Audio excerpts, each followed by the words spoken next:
میں نے شاید اسے قبل بھی کہا ہو اپنی تقریروں میں، پھر میں آج دہراتا ہوں۔ ایک نوجوان ہے آج بھی، میں بچوں سے کہتا ہوں وقت کو غنیمت جانو میرے عزیز بچوں، جو اللہ نے تمہیں ماں باپ کی دولت سے نوازا ہے یہ دوبارہ نہیں ملتے۔ ایک بار ان کا جنازہ نکل جاتا ہے تو دنیا میں اندھیرا چھا جاتا ہے، پھر دوبارہ باپ کی جیسی کوئی چھت بھی نہیں ملتی اور ماں کی جیسا کوئی سایہ بھی نہیں ملتا۔ یہ یاد رکھنا ہمیشہ۔ ایک نوجوان کو میں نے دیکھا تھا، وہ بڑا عیاش طبیعت کا تھا، ماں بیوہ ہے، بہت پہلے ہی شوہر کا انتقال ہو گیا تھا، بچہ صرف 4 سال کا تھا یا چھوٹا سا تھا۔ جب سے وہ گھروں کے کام کر کر کے اپنے بچے کو پالتی تھی، جوان ہوا تو اوباشوں کی صحبت میں لگ گیا، بدماشوں کی صحبت میں آ گیا۔ ماں کو اب اس سے بڑا دھچکا اور کیا لگے۔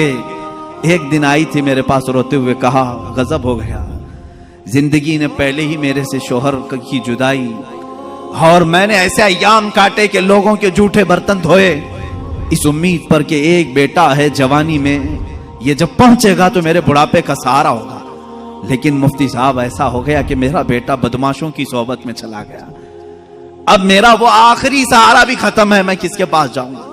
وہ غم کے مارے اتنا روئی تھی۔ میں جب بھی آج یاد کرتا ہوں اس خاتون کو تو مجھے تنہائی میں رونا آتا ہے۔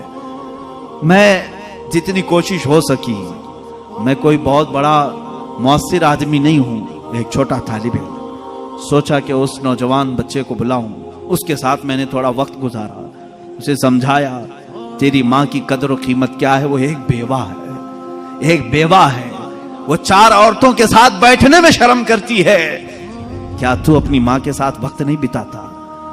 دنیا میں تیرے دوست ہوں گے، تجھے دوست چھوڑ کر کے جائیں تو تجھے کتنی تکلیف ہوتی ہے، تو سوچ اپنی ماں کو، اس کے تو کوئی دوست نہیں، اور اس کا بیٹا بھی اس کو رات اکیلا چھوڑ کر جاتا ہے۔ وہ رویا میرے پاس، کہا کہ حضرت میں وعدہ کرتا ہوں اپنی ماں کے لیے میں کام کروں گا۔ میں نے سمجھایا، دوسرے دن کہا میں نوکری کے لیے تلاش میں چلتا ہوں۔ مجھے وہ بات آج بھی یاد ہے، تقریباً 6-7 سال ہو گئے ہوں گے۔ وہ نوجوان ہے ابھی بھی، وہ سنتا بھی ہوگا۔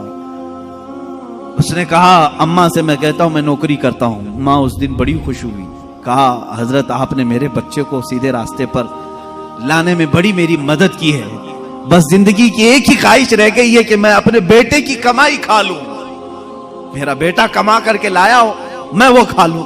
زندگی پر لوگوں کے جھوٹے برتن دھو دھو کر کے بچے کو پالا ہے، ایک بار میرا بیٹا کھلائے مجھے۔ وہ اس آس میں رہی، وہ بنگلور یا کہیں کسی علاقے میں نوکری پر گیا، مہینہ گزرا تھا، تنخواہ آئی اس کی، اس نے کہا تنخواہ سنبھال کر، پہلی تنخواہ میں اپنی ماں کو لے کے جاتا ہوں۔ وہ پورا اپنی تنخواہ، اپنی سیلری لے کر کے گاؤں پہنچا تھا، اسے پتہ ہی نہیں تھا اس کے گھر کے پاس بھیڑ جمع ہوئی تھی۔ جب اس نے دیکھا تو لوگوں نے کہا کہ تیری ماں کا رات میں انتقال ہو چکا۔ اس نے وہ پیسوں کا لفافہ اپنی ماں کے قدموں میں رکھا، آج تک جب کبھی وہ ملتا ہے تو پھوٹ کر روتا ہے، کہتا ہے میری ماں اسی آس میں دنیا سے چلی گئی کہ بیٹے کی ایک کمائی کھا لوں، لیکن مجھ سے زیادہ بدنصیب کون ہے اس دنیا میں جو ماں کے کمائے ہوئے جھوٹے برتن کو دھوئے ہوئے کمائی تو کھا لیا، اپنے ہاتھوں کا ایک لقمہ میں اپنی بیوہ ماں کو کھلا نہیں سکا۔ اے نوجوانوں، کیا اسی کا نام زندگی ہے؟ کیا اسی کا نام ایمان ہے؟ تمہارے اخلاق تو وہ ہونے چاہیے کہ تم باہر جاؤ تو تمہارے ماں باپ تمہارے اخلاق پر فخر کریں، تمہاری ایک ایک کمائی کے لیے وہ آج بھی انتظار میں۔ ایک بات یاد رکھنا، ماں باپ لالچی نہیں ہیں تمہارے، لیکن صرف ان کی خواہش یہ ہوتی ہے کہ بیٹا اپنے پیروں پر کھڑا ہو جائے۔ جب مرغی اپنے چوزوں کو خود کھاتے ہوئے دیکھتی ہے تو خوش ہو جاتی ہے، پہلے چونچ سے دانے توڑ توڑ کے کھلاتی رہتی ہے، لیکن جب بچے کھانے کے لائق ہو جاتے ہیں تو خوش ہوتی ہے۔ کیا تمہارے ماں باپ کو اتنی بھی خوشی نہیں دینا چاہتے ہو؟ آج اتنا بھی انہیں سکون نہیں دینا چاہتے؟